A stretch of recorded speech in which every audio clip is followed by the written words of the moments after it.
皆さん、こんにちは。日々ジャパニーズポッドキャストへようこそ。今日も一緒に日本語でお話ししましょう。今日のテーマは、小さな習慣の力についてです。皆さんは、新しい年が始まった時や、何か新しいことを始めたいと思った時、とても高い目標を立てたことはありませんか？例えば、明日からは毎日1時間必ず日本語を勉強するとか、健康のために毎日5キロ走るといった目標です。新しいことを始めるときの情熱はとても素晴らしいものです。でも、その情熱を1ヶ月、3ヶ月、そして1年と持ち続けられる人は、実は驚くほど少ないのが現実です。多くの人が最初は頑張るのですが、途中で疲れてしまい、結局やめてしまいます。そして続けられなかった自分を責めて自信をなくしてしまいます。でも安心してください。それはあなたの性格や意志が弱いからではありません。ただ、習慣を作るための正しい方法を知らなかっただけなんです。今日は根性に頼るのではなく、脳を上手に使う習慣の作り方をお話しします。頑張る気持ちだけに頼らなくても、自然に続けられる方法を一緒に考えていきましょう。まず、習慣という言葉について考えてみましょう。習慣とは簡単に言えば脳が自動的に行うあらかじめ決められた動きのようなものです。私たちの日常生活のほとんどはこの習慣的な行動でできていると言われています。皆さんは朝起きてから家を出るまでの間にどれくらいのことを無意識に何も考えずにしていますか？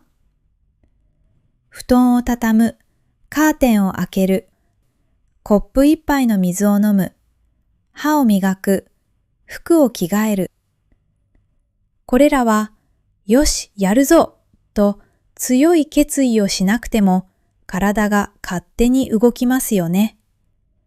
これが脳が覚えた習慣の力です。なぜ脳はこのような習慣を作るのでしょうか？それは脳にとってエネルギーを節約することが生き残るために最も大切だからです。いちいち右足から靴を履くか、左足から履くかといった小さなことに脳の力を使っていると、脳はすぐに疲れてしまいます。だから繰り返される行動が自動的に行われるようにして、あまりエネルギーを使わずに済むようにしているんです。しかし、ここが重要なのですが、私たちの脳には変化が苦手というとても強い性質があります。脳にとって一番大切なのは、今のあなたの命を守り、安全な状態を保つことです。脳は昨日までと同じ状態が一番安全で安心だと信じています。だからあなたが急に明日から毎日3時間勉強するぞと大きな目標を立てて行動を変えようとすると脳は混乱します。今の安全な状態が壊されてしまうと怖がってあなたにブレーキをかけるのです。今日は疲れたから明日でいいじゃないかとか、そんなに頑張って何の意味があるのといった声をあなたの頭の中に響かせます。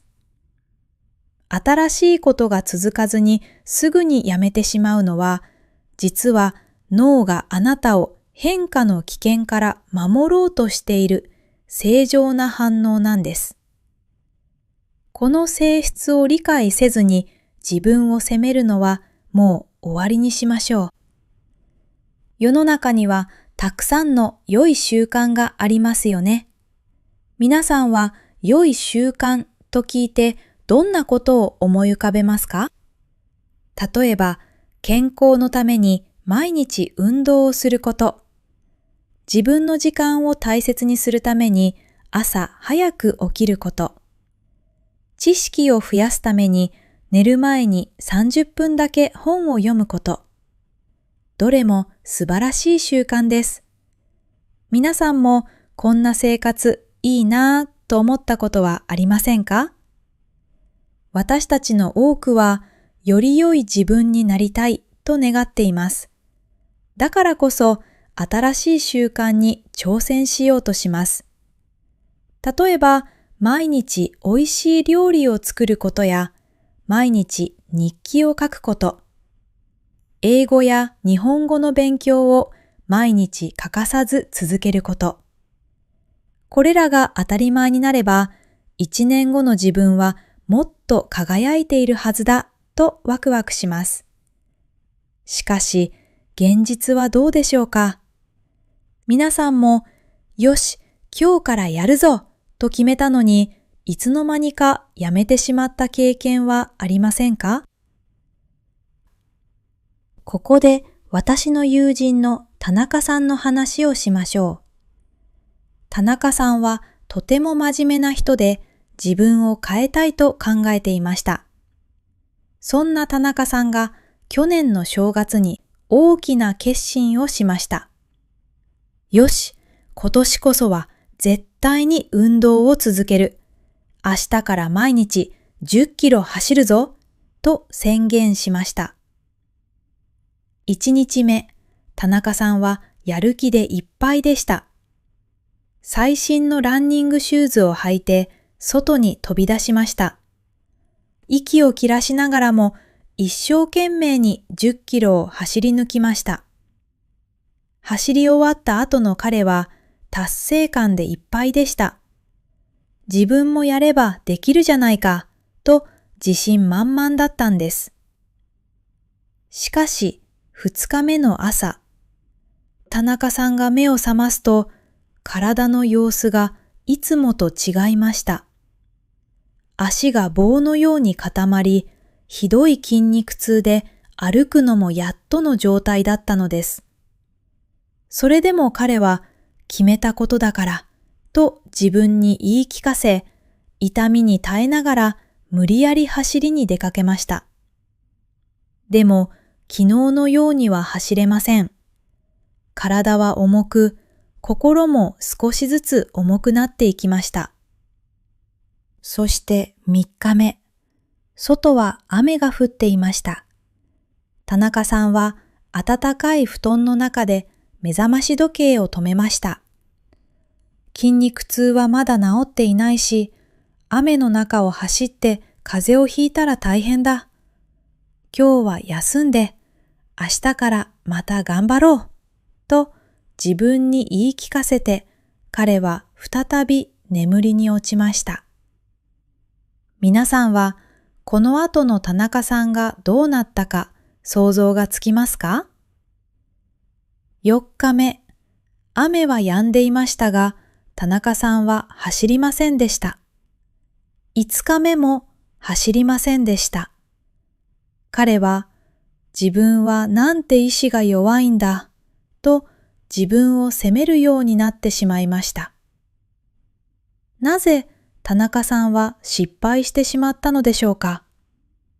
それは彼の意志が弱かったからではありません。今の自分にとって最初からとても難しい目標に挑戦してしまったからです。脳がその変化を止めようとしたんですね。田中さんのような失敗をしないために私たちはどうすればいいのでしょうか？その答えは驚くほどシンプルです。それはハードルをできるだけ低く、つまり誰でもできるくらいまで下げることです。皆さんは2分ルールという言葉を聞いたことがありますか？これは新しい習慣を始めるとき、その行動を2分以内に終わるくらい小さくするという考え方です。例えば、毎日30分ランニングをしたいなら、目標を玄関で靴を履くだけにします。毎日1時間勉強したいなら、目標を机に座って教科書を開くだけにします。どうですか？これならどんなに疲れている日でも絶対にできると思いませんか？多くの人はそんなに小さくして意味があるの？と疑問に思うかもしれません。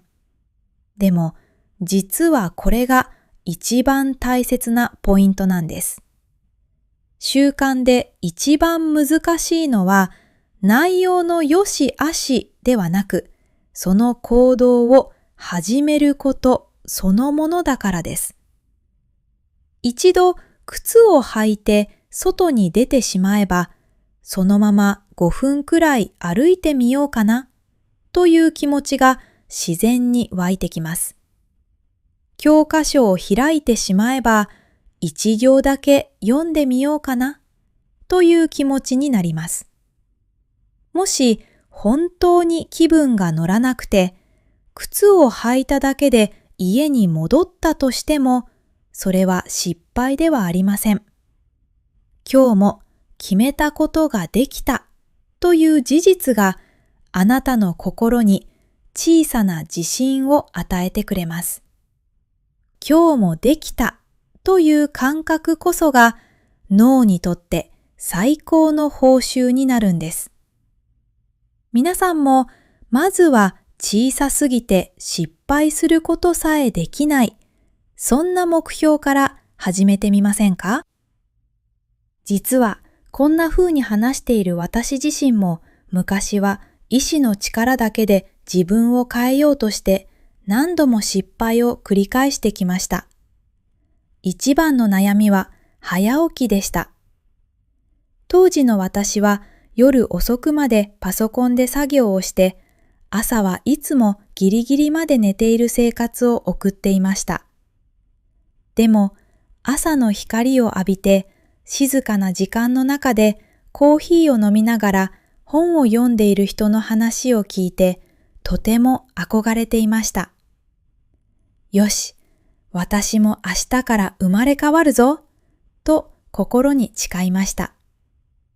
その夜、私は目覚まし時計をいつもより1時間半も早い朝の6時にセットしました。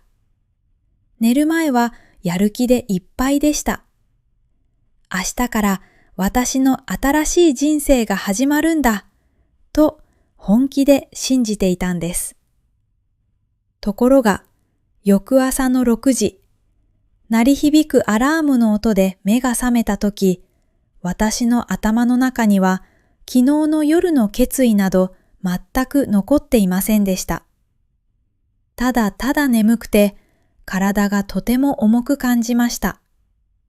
外はまだ薄暗く、布団の中はとても暖かい。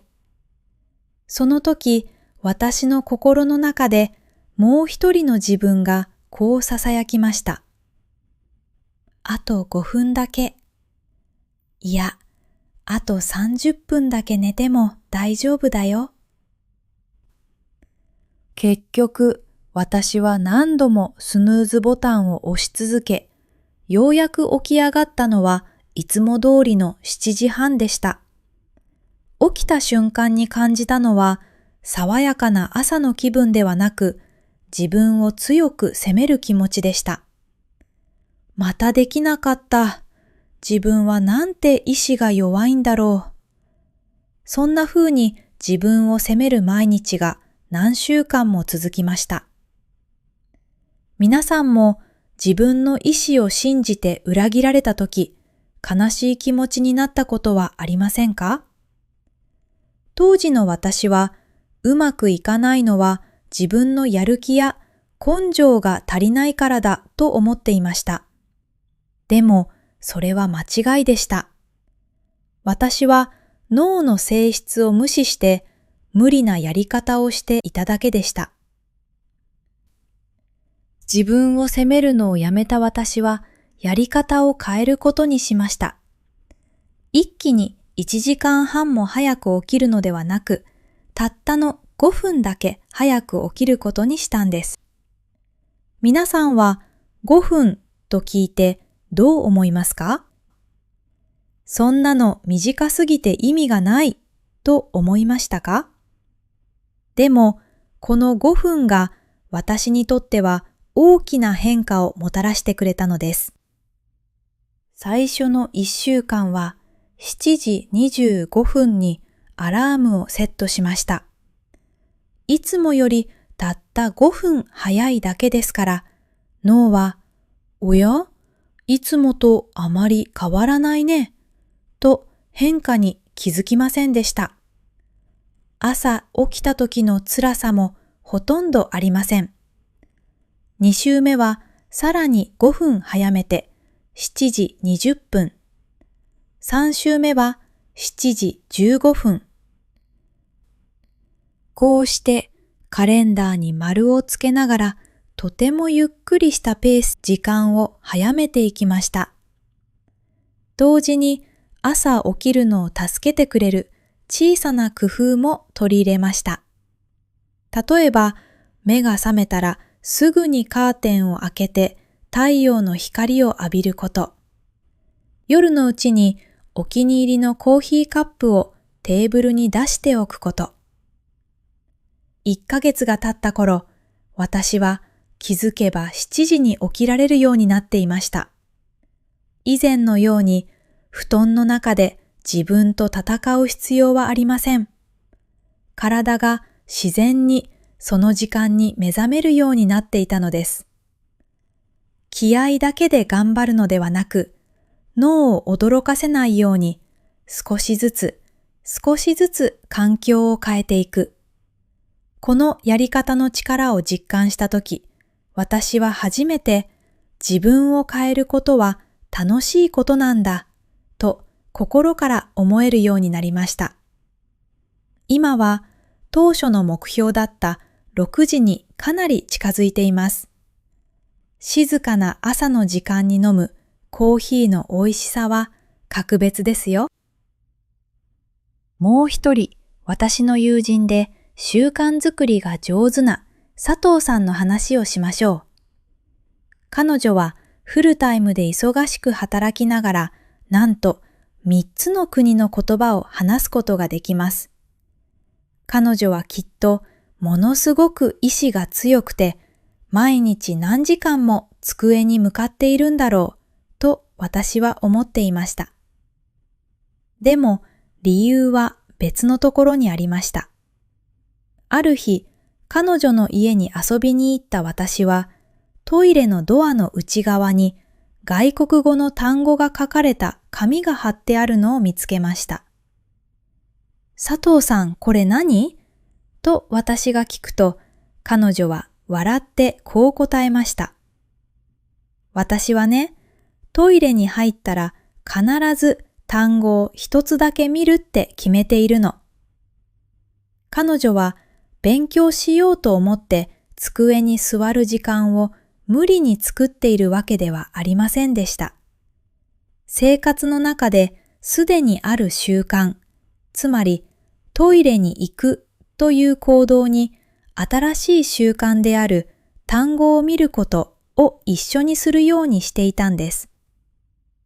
これは A をした後に B をするというルールの作り方です。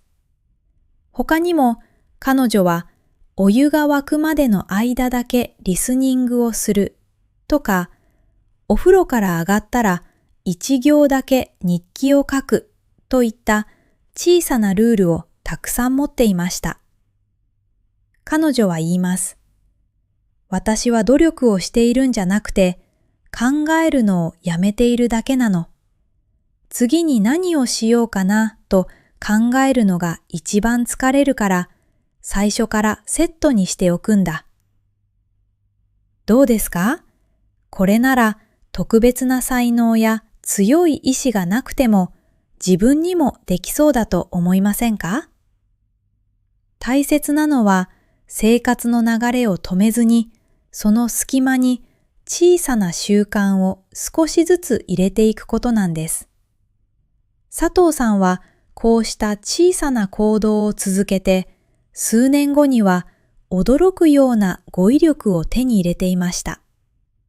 大きな一歩ではなく、誰にも気づかれないような小さな一歩を仕組みにすると続けやすいということを教えてくれます。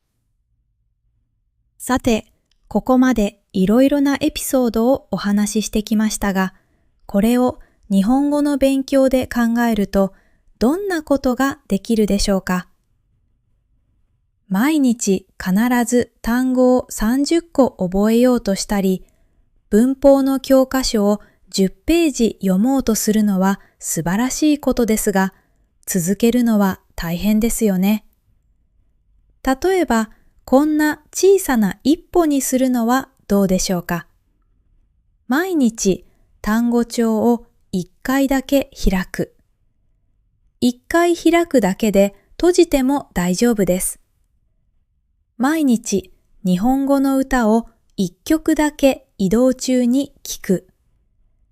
毎日1行だけその国の言葉で日記を書く。